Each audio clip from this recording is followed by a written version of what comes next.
Hey, howdy folks, it's Rampage with Rampage Reviews, the Cruiserweight Classic for August 24th, 2016.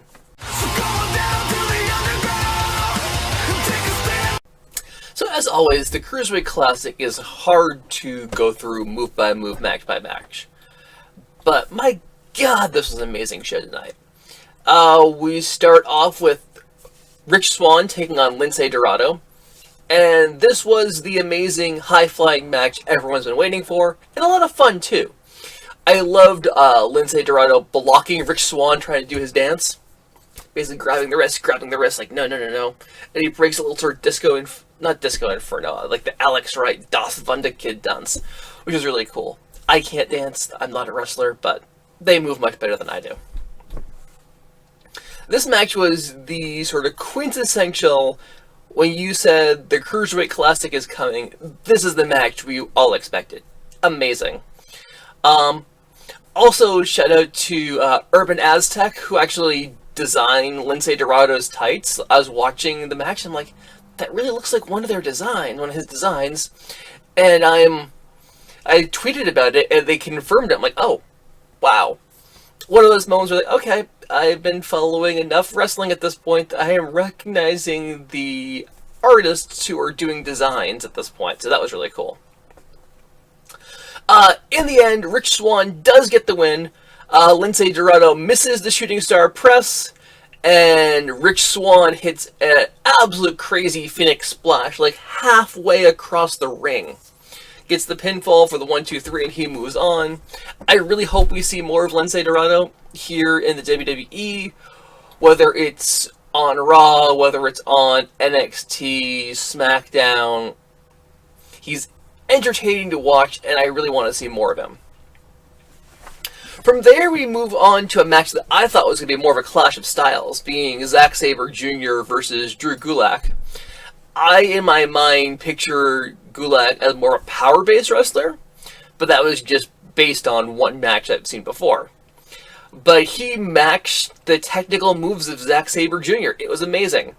Once again, Zack Sabre Jr. is like water. He just flows, and he does weird contortions to other people's bodies. But Gulak kept up with him. Like, for every counter, he had a counter. And whatever counter Gulak had was a little bit more brutal, a little bit more power-based. Maybe a slap across the face as well, but man, it was intense. Gulak had him up for like the gory special, and I'm guessing Zack Sabre Jr. is double jointed because he went from his arms straight out to having them pinned behind his back, and I'm like, the human body's not meant to bend that way. So either he was double jointed, or now he is. In the end, Zack Sabre Jr. does take the win, and he moves on. He basically, Gulak wraps him up in that dragon sleeper, and he somehow counters it into this, like, bridging pinning combination. I used to understand the way the human body worked, then I watched Zack Sabre Jr. wrestle, and I don't understand anatomy anymore. But Zack Sabre Jr. does get the pinfall. He moves on to the next round, and Drew Gulak also, I hope we see more of him. I don't know if we will, but I think he'd be a great addition to the WWE. Then we have the match I've been waiting for.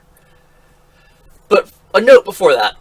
We have a promo with Johnny Gargano talking about NXT Brooklyn. Talking about the attack from the Revival on his knee. He's getting his knee wrapped before the CWC match. Now, this was taped prior, and I'm pretty sure way prior, to NXT Brooklyn. So the fact that someone had this story written out this far in advance, that Gargano's knee was going to be injured walking into the CWC match, and they worked that all together, I think is awesome.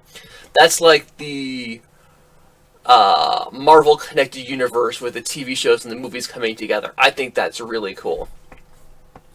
This match, we have TJ Perkins taking on Johnny Gargano. And, man, like, TJ Perkins makes wrestling look easy. It's amazing. The dude, I just don't have words for it. This match was amazing. Lots of back and forth action.